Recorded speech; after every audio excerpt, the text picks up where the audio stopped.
Breaking this morning, the first detailed look into the U.S. blockade of Iranian ports. The Pentagon says that blockade is 100% effective, that no banned ship has actually made it through. Take a look at how they're doing it. They've essentially assembled their 12 warships in a line, a blockade line, right between the Gulf of Oman and the Arabian Sea. In doing so, they're saying that any ships going to or from any Iranian port are banned and cannot pass. They've turned around 13 ships, they say, to this point. Now, the U.S. Secretary of War says there's no sign that the Houthis, those are the Iranian proxy force in Yemen, is making any attempt to disrupt shipping in the Red Sea. The Iranian regime had threatened that escalation in response to the U.S. blockade. As far as the Houthis, thus far, they have stayed out of it, which, of course, we think is a good decision by them. They have said, the Americans, that if any ship does try to breach the blockade, that they risk being fired upon. They're using ships, jets, and helicopters to create this blockade. Let's bring in Chris Glover in our Washington bureau right now. And Chris, top-line developments from today's Pentagon briefing. A significant update, David. Lots here from the Pentagon. Joint Chiefs of Staff Chair Dan Caine says so far the U.S. military has not boarded any ships in its ongoing naval blockade, but ships deemed in violation, anybody providing support to Iran, will be boarded and seized. And Caine says if they don't comply, the U.S. will use force, and they have extensive resources in the area. We got an update on that. 10,000 sailors, Marines, and airmen dedicated to this.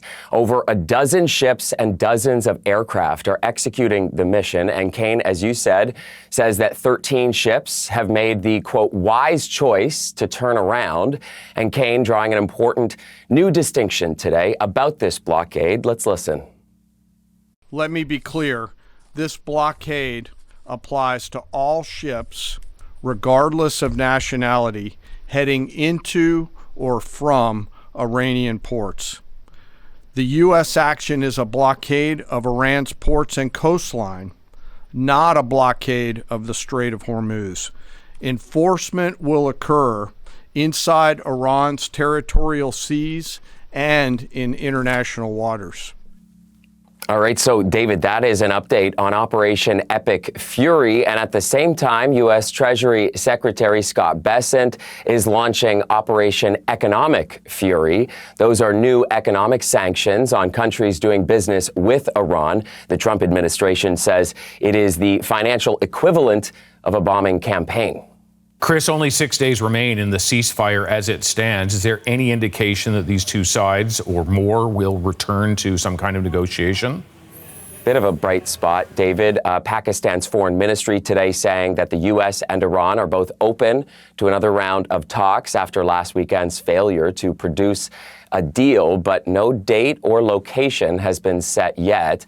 We definitely saw more fiery language, though, from U.S. Secretary of War Pete Hegseth at last hour's briefing, multiple times saying that the U.S. is locked and loaded on Iran. The blockade, he says, will last for as long as it takes. And if Iran does not choose peace, the U.S. will strike. All of this, Hegseth says, is to ensure that Iran never has a nuclear weapon. And as he put it, the U.S. can do this the nice way through a deal or the hard way. He advised Iran's military leadership to choose wisely with a direct message for them.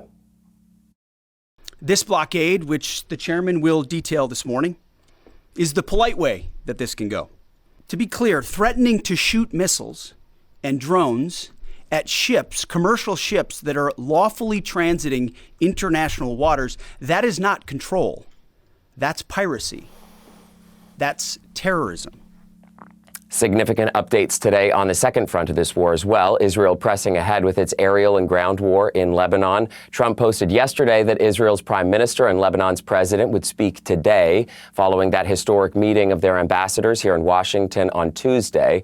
Well, that turned out not to be the case, David. Lebanon's president did speak with U.S. Secretary of State Marco Rubio today, and Lebanese officials say the president of that country told Rubio he would not be speaking with Netanyahu, something the Lebanese militant group Hezbollah has strongly condemned, while Israel continues to attack the country. And there's, of course, urgency to all of this. As you said, the ceasefire between Iran and the U.S. expires next Tuesday.